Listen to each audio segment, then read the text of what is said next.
Halo teman-teman, kembali lagi bersama kami dari tim support Inspirasi Biz. Kali ini kami akan memberikan tutorial cara menambahkan transaksi pesanan penjualan pada EPOS 5. Nah, untuk menambahkan transaksi pesanan penjualan ini, bisa disimak penjelasan berikut.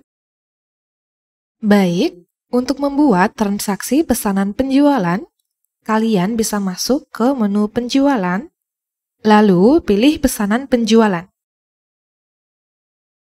Nah, pesanan penjualan ini berfungsi untuk mencatat aktivitas pemesanan, penjualan item atau barang kepada pelanggan. Dan sebelumnya ada beberapa hal yang harus kalian ketahui, yaitu yang pertama, pesanan penjualan tidak akan mengurangi stok pada master data item ataupun kartu stok. Yang kedua, pesanan penjualan ini hanya bisa diproses pada modul daftar penjualan saja, di mana umumnya modul daftar penjualan ini digunakan untuk penjualan back office yang menggunakan faktur besar. Dan yang ketiga, pesanan penjualan bersifat opsional, di mana apabila nantinya proses penjualan tidak melalui sistem pesanan atau SO, maka proses pesanan penjualan ini bisa dilewatkan dan langsung masuk ke proses daftar penjualan. Jadi tidak diwajibkan untuk membuat transaksi pesanan penjualan atau nanti bisa disesuaikan dengan kebutuhan masing-masing. Selanjutnya, di sini kami akan simulasikan dengan membuat satu transaksi pesanan penjualan. Kita bisa klik tombol tambah ini untuk membuat transaksi pesanan penjualan. Nah, untuk yang pertama, di sini ada no transaksi dengan nilai auto seperti ini, yang dimana untuk nomor auto ini akan terisi otomatis oleh sistem ketika kita melakukan penyimpanan transaksi. Jadi, untuk nomor transaksi ini bisa kita lewati saja. Lalu di sini ada jenis, di mana untuk jenis ini hanya sebagai tanda bahwa transaksi ini termasuk jenis penjualan. Kemudian di sini ada tanggal, di mana tanggal ini akan mengikuti tanggal pada komputer kalian masing-masing. Jadi, jika tanggalnya belum sesuai, maka kalian bisa atur kembali tanggal pada komputer yang kalian gunakan, atau kalian bisa mengubahnya secara manual di sini. Kemudian di sini ada pilihan keluar dari. Nah, pilihan ini digunakan untuk menentukan nanti saat proses penjualan, stok item akan keluar dari dep atau gudang apa. Dan saat ditarik pada modul daftar penjualan, kalian harus sesuaikan dep atau gudang pada modul daftar penjualan tersebut agar sistem menampilkan pesanan penjualan yang kalian buat ini. Dan secara otomatis, dep atau gudang ini akan terisi dep atau gudang sesuai login user.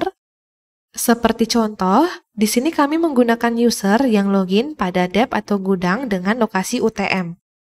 Lalu di sini ada pelanggan. Untuk pelanggan ini, kalian harus isi dan disesuaikan dengan pelanggan yang melakukan pesanan ini. Jadi, kalian bisa pilih sesuai dengan kebutuhan masing-masing. Kemudian, di sini terdapat sales. Dan untuk sales ini, kalian bisa sesuaikan dengan kebutuhan kalian masing-masing. Jika ingin menggunakan sales, maka pilih sales yang sesuai. Namun, jika tidak menggunakan sales, bisa dikosongkan saja. Dan untuk simulasi ini, data sales akan kami kosongkan saja. Selanjutnya, kalian bisa inputkan item yang dipesan oleh pelanggan kalian. Dan di sini, kami akan inputkan satu buah item terlebih dahulu.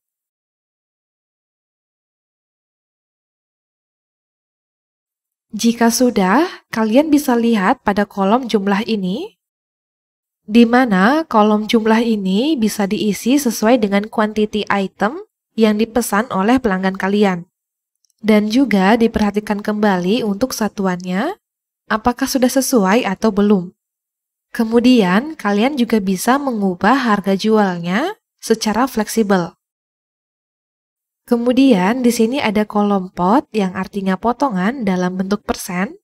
Dan untuk potongan ini merupakan potongan yang akan dikenakan per itemnya, sehingga akan langsung mengubah total dari item tersebut. Kemudian di sini juga ada PPN. Nah, untuk PPN ini, kalian bisa pilih sesuai dengan kebutuhan kalian. Atau untuk lebih detailnya, kami sudah buatkan video khusus untuk mengatur sistem pajak. Bisa kalian klik link yang ada pada box deskripsi. Lalu kita beralih pada bagian bawah sebelah kiri.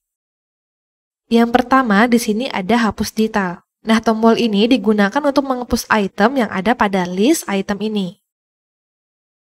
Kemudian ada tombol detail item, di mana tombol ini digunakan untuk melihat detail dari item yang kita pilih. Misalkan seperti ini. Kita pilih dulu itemnya, lalu kita klik tombol detail item. Nah, nanti akan seperti ini. Dan di sini juga ada history jual untuk pelanggan yang kita pilih.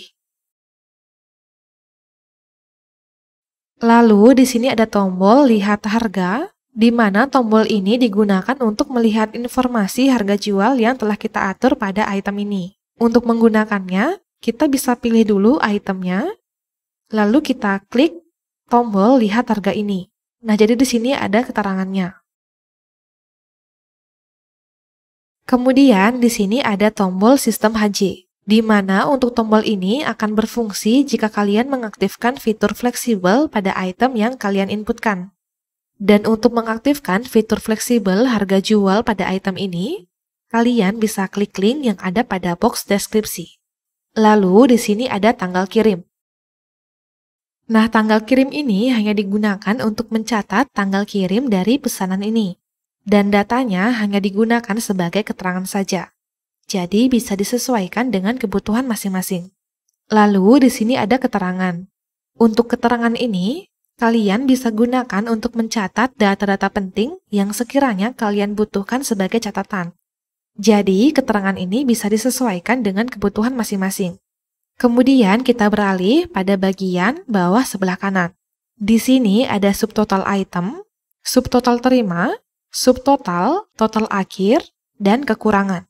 Nah, untuk nilai tersebut, kita tidak bisa menginputkannya karena itu akan diisi oleh sistem sebagai perhitungan. Lalu, di sini ada potongan. Nah, potongan ini merupakan potongan per faktur atau potongan nota, di mana potongan nota ini bisa kalian berikan dalam bentuk persen pada bagian kolom pertama di sebelah kiri ini, atau kalian bisa berikan potongan dalam bentuk nominal pada kolom sebelah kanan ini. Dan perhitungan potongan nota ini akan mengurangi subtotal sehingga total akhir yang akan berubah. Kemudian jika terdapat DP pada transaksi pesanan penjualan ini, kalian bisa berikan nilainya pada kolom titip atau DP ini. Lalu jika transaksi pesanan penjualan ini terdapat biaya lain, kalian bisa berikan nilainya pada kolom ini. Dan di sini kalian bisa menyeting biaya lain ini dengan klik tombol yang ada di sini. Lalu di sini kalian bisa pilih biaya ini akan ditambah dengan total atau tidak ditambah dengan total. Nah, jika semua data yang diperlukan sudah sesuai, kita bisa menyimpan transaksi pesanan penjualan ini. Jika sudah berhasil disimpan, maka transaksi pesanan penjualan ini sudah berhasil kita buat dan sudah bisa diproses pada transaksi daftar penjualan. Nah, jadi itu dia cara menambahkan transaksi pesanan penjualan pada EPOS 5. Jika kalian ada pertanyaan atau ada kendala, bisa hubungi kami atau komen video ini. Jangan lupa di like dan follow Instagram kami di @inspirasibiz. Dan jangan lupa subscribe serta klik tombol lonceng untuk nyalakan notifikasi dari kami. Sampai jumpa di tutorial berikutnya.